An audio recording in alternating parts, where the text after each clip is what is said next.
I don't think it's realistic for troops from a NATO country to fight on the ground at the moment.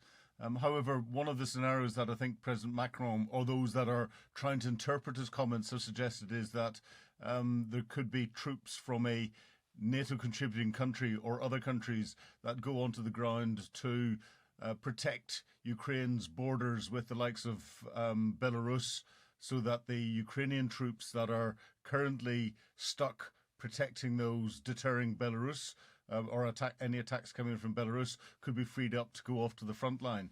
That is a better possibility, but I still think it is, it would be a very brave move, and one which would be very difficult to do safely, because the Russians would potentially try and use those French troops or other troops as a target.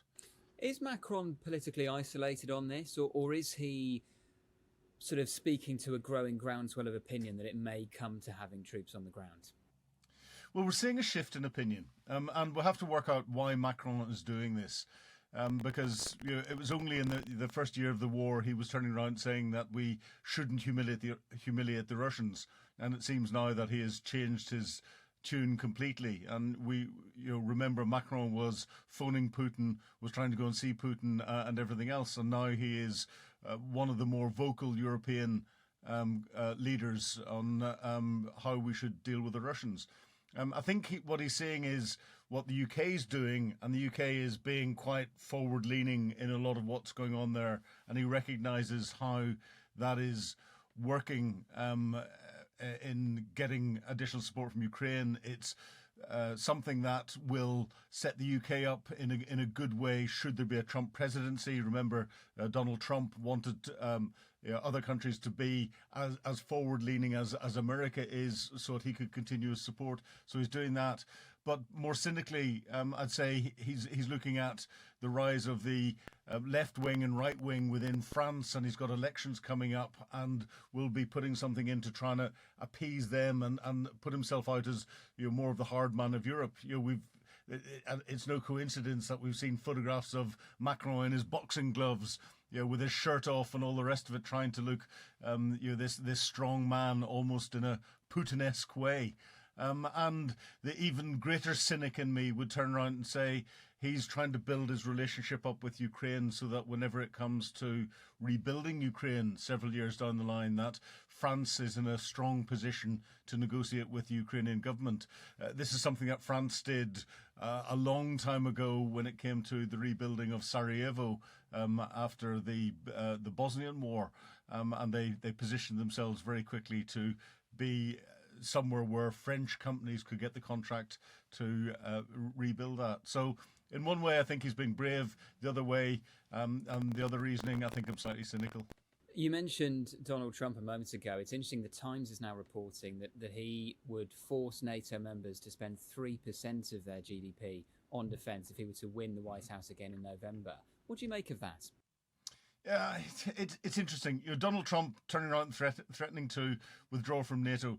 It's scaring a lot of NATO members, because they have been living off the generosity of the Americans for so many years. America is spending significantly more than the agreed 2.5%.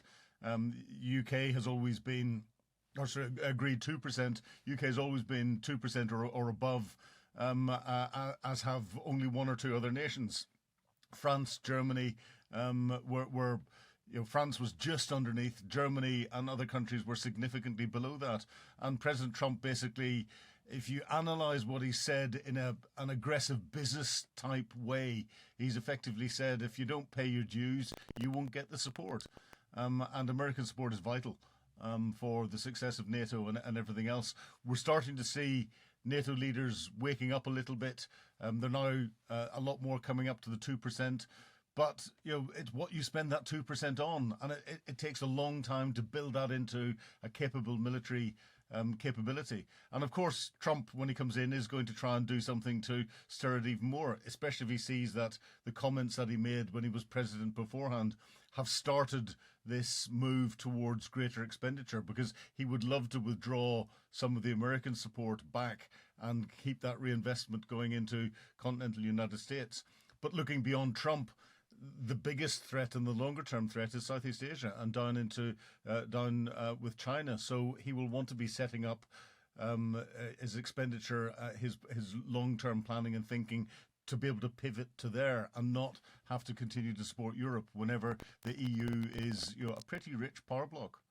Wanted to ask you, Philip, about comments by General Pavliuk, who's the commander of Ukraine's ground forces. He's been speaking to the Times special correspondent Anthony Lloyd, and he says that Ukraine is suffering whilst too many countries sit on their hands. Yeah. Is that right? Oh, completely. We look at what has caused Ukraine's stalling of their counteroffensive. They almost went too early in their counteroffensive because they couldn't generate local air superiority to attack into what are some of those complex and difficult defensive positions possible.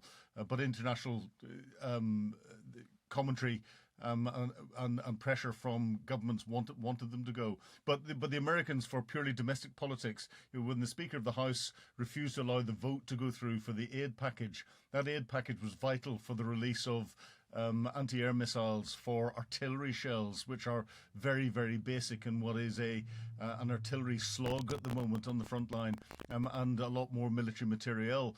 The Ukrainians paid for that delay in lives, and I think we're also seeing a lot of the promises that have come from European countries and from the UK not translating into military material getting into Ukraine in any timely manner. Now that, I think, is for two reasons.